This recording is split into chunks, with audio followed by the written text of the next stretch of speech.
In the silence between galaxies, a single human ship drifted, forgotten, frozen in time. The universe had burned, empires had risen and fallen. But inside that ship, one man still slept. When he finally opened his eyes, the war was over, and every living being in the galaxy was afraid of him, not because of his weapons, but because of what he remembered. In the quiet dark between galaxies, where even starlight forgets to travel, a single ship drifted. Its hull was scarred, its engines long silent, and its lights, faint, like the heartbeat of something that refused to die. Inside, the air was still. Frozen panels held names of people who no longer existed, flags of nations that had burned away 10,000 years ago. Dust floated like slow snow. And deep within the heart of that ship, in a cryopod lined with frost, a man slept. His name was Isaac Hale.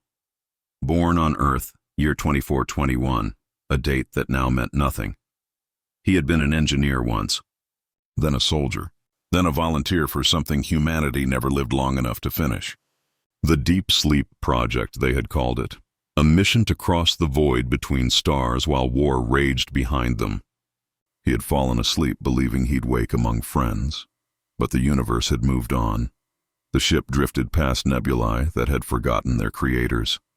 Past ruins of stations turned to dust, and finally it entered a new sky, one alive with signals. A patrol drone from the Ovriel Concord, a coalition of feathered, luminous beings who ruled this corner of the galaxy, detected the anomaly first. It approached with curiosity. No known ship bore such primitive metal designs. No life signatures should have survived. When the scanners touched the hull, the ship's old computer stirred, ancient Earth tech waking with a whisper of static. Cryopod integrity, nominal. Revival sequence, initiated.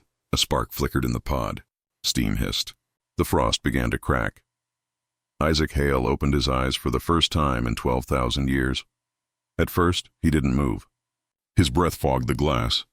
He felt weightless, detached. Then came sound, faint hums, voices, static. Not English, not anything he'd heard before. He tried to move his arm. Pain shot through muscle that had been asleep too long. The pod opened with a tired hiss, and the stale air of forgotten centuries filled his lungs. He stumbled forward barefoot in a room coated in dust and silence.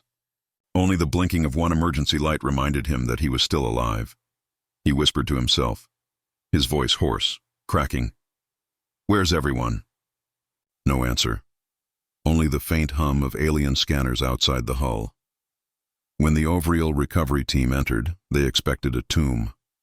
They found a man standing upright, wrapped in frost and light, eyes half wild, half calm. He didn't flinch when they approached. He only blinked at their wings, feathered shapes glowing like embers. One of them, tall, robed in soft blue light, extended a limb cautiously and spoke in slow, melodic tones. The ship's translation core sputtered, then flickered to life. "You are human? Designation unknown, records extinct." Isaac stared, heartbeat slowing. He didn't understand half of what they said, but he caught one word, extinct. "Extinct?" he rasped. What do you mean, extinct?" They only looked at one another, uncertain whether to fear him or pity him. The leader bowed slightly. "Your kind. Vanished in the Great Fire. No human has walked this galaxy in 26,000 solar cycles." Isaac stood silent for a long time. He looked past them, through the cracked viewport, and saw a galaxy that was not his. Different constellations, different colors, everything he knew. He smiled faintly, brokenly. "So I overslept, huh?"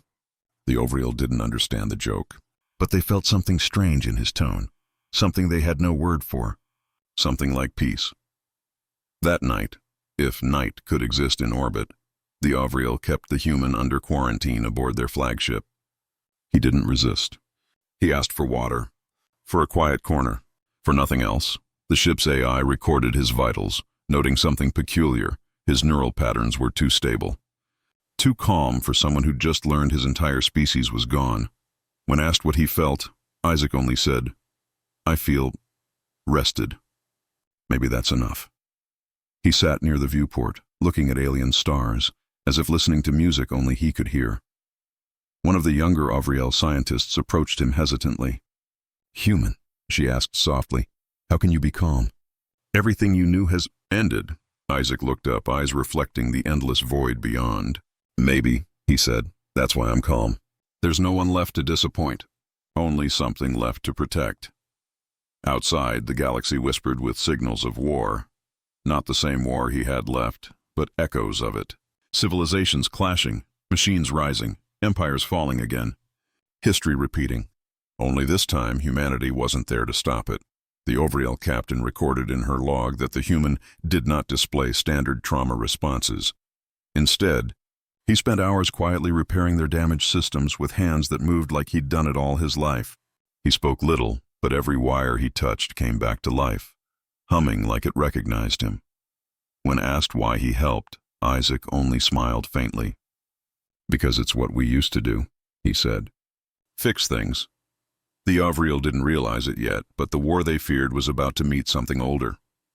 Something human, something awake.